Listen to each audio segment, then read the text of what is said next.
Welcome back to Sterling Adventures. This adventure brings us to Yuma, Arizona, and our visit to the Yuma Territorial Prison, which was opened in 1876.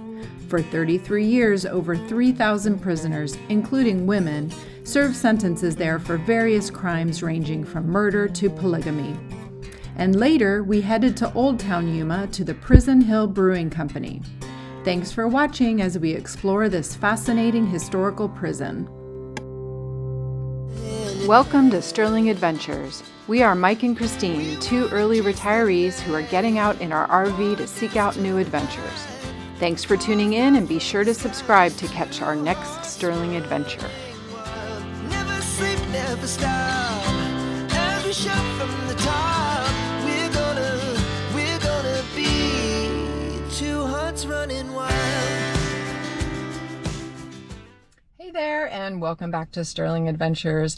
We are in Yuma, Arizona, which is the southwest-most area of Arizona. It's right along the Mexico border.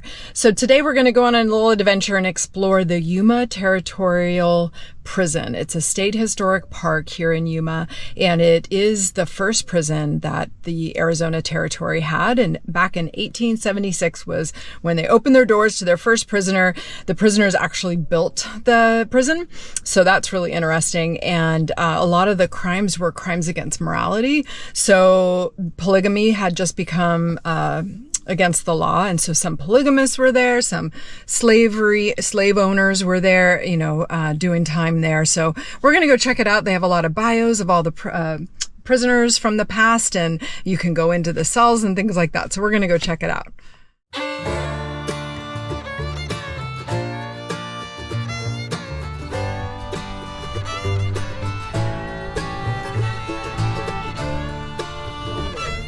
Good, welcome to prison.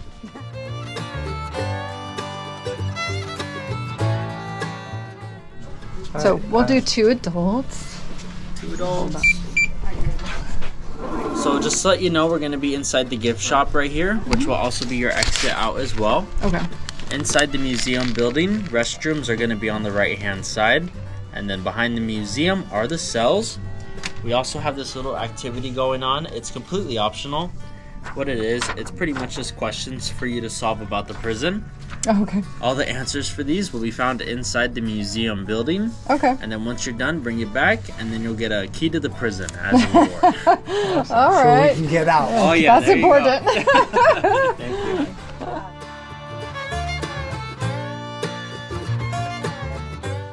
you. Ready to go to prison?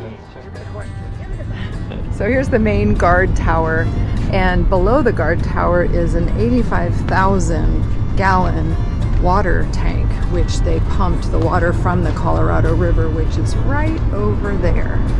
And then the guards sat watch at the very top.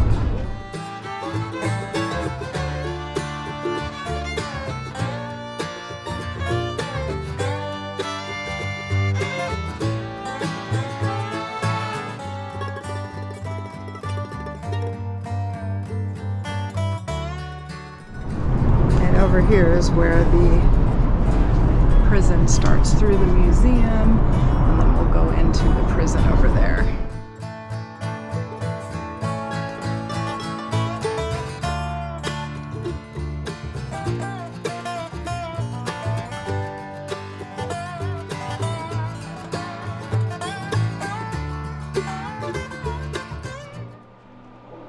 It was 1875, and Arizona was not yet a state. The territorial legislature was convening to address several pressing issues, one of them being the establishment of a territorial prison. Legislator Jose Maria Redondo was in attendance that day. Redondo was a Yuma entrepreneur, rancher, and farmer, and would later be referred to as the father of the prison. In 1876, the prison opened. The first prisoners began their sentences within the prison cells that they had built themselves, carving them into the granite outcropping of the Yuma Crossing, where the Gila and Colorado rivers merged. It was not long after its opening that prisoners began to refer to the prison as the hellhole. Inmates were crammed 6 to a cell. A single bucket was all that was provided as a bathroom. The place was dirty. Prisoners were allowed 1 bath per week. In the summer, scorching temperatures would bake prisoners in their cells. All around the prison, large sewer roaches roamed free. Those who broke prison rules wore a ball and chain, and the worst offenders were confined to the hated dark cell, some for as long as 100 days straight. The windowless cell was 15 feet by 15 feet, carved into the solid granite hill with a cage that sat in the middle. Prisoners were fed only bread and water, and some were driven half-crazed from the perpetual darkness. There were times when there were multiple prisoners in this dark cell together. So you have to remember that there was no latrine. The prisoner was stripped down to his underwear and caged in there. And the reason the cage was there is when the guards brought the bread and water once a day, that prisoner would not brush the door. And they used to say about the Yuma Territorial Prison that some of these guys put them in solitary confinement, and the guards took great pleasure in dropping scorpions in through the air hole or a snake or something like that. Like in many prisons, the will of the prisoner often could not be broken. There were numerous attempts to escape. Most attempts were unsuccessful, but a few lucky ones, or not so lucky, did disappear into the desert, never to be seen again.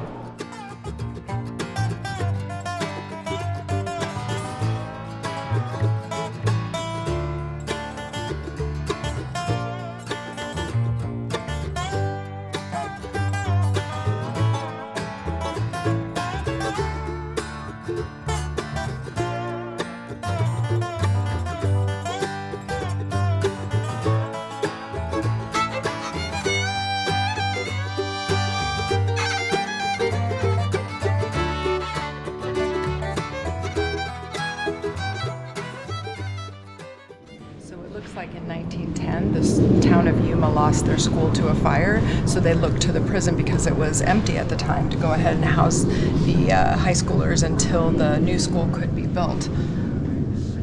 Interesting.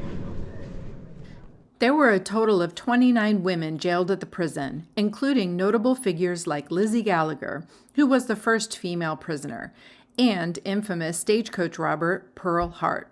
Lizzie Gallagher was forced to live among the male prisoners until a women's cell block was built in 1891.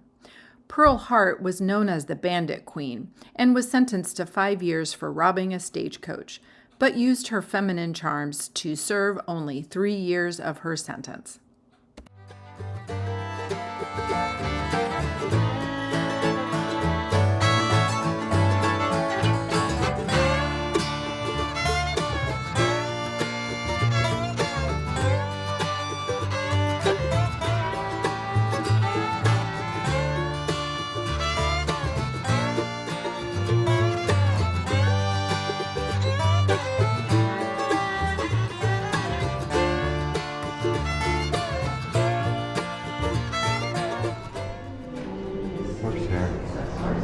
These are items that the prisoners made out of horsehair. Lots of different things.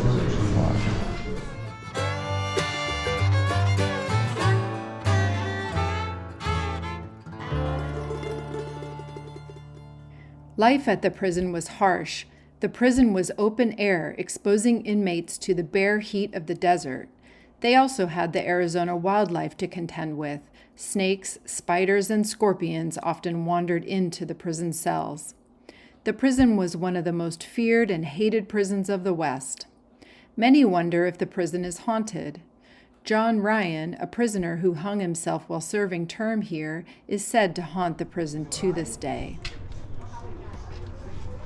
So the original iron bunk beds. These bunk beds were made in October of 1901. So they had 6 guys in here, 6 prisoners in here. Separated originally. So separated, right, and then that's another side. Another 6.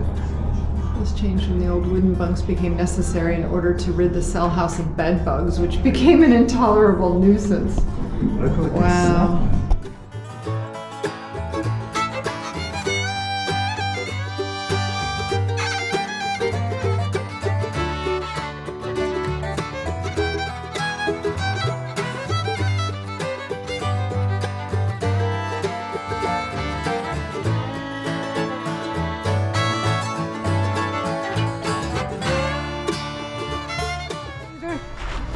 Here's the prison yard where you could get some exercise, maybe. Prisoner stats. Wow, the youngest was 14 years old, but even under 20 was 334. Every ethnic background, mostly Caucasian, then Mexican, American, Negro, and Oriental. Oh, don't tell them you have a toothache, they'll pull your tooth. With those pliers. Right? They do.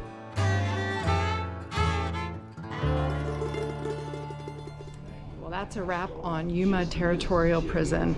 I think it was really worth the time here. They've really laid things out very well with all kinds of readables so that you can get a real understanding of what this prison must have been like and what the prisoners were here for. So right now we're going to go check out the downtown, Old Town Yuma, walk down the street and kind of see what that's all about. There's also a brewery over there. You know us, we love breweries, called Prison Hill Brewery. So we're going to check that out after this. I'll see you over there. What'd y'all think of the prison?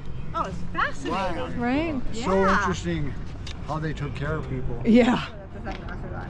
So what'd you get? Okay, I got my You got very own key to the prison. to get Had out. to answer 10 questions, got them all right. True crime mysteries, pretty Oh, interesting. Learned Fascinating, right? Yeah, learned a lot of fun facts. Yeah, cool, thanks. You ready to check out Old Town Yuma? Yeah, let's go check out the brewery and loot. The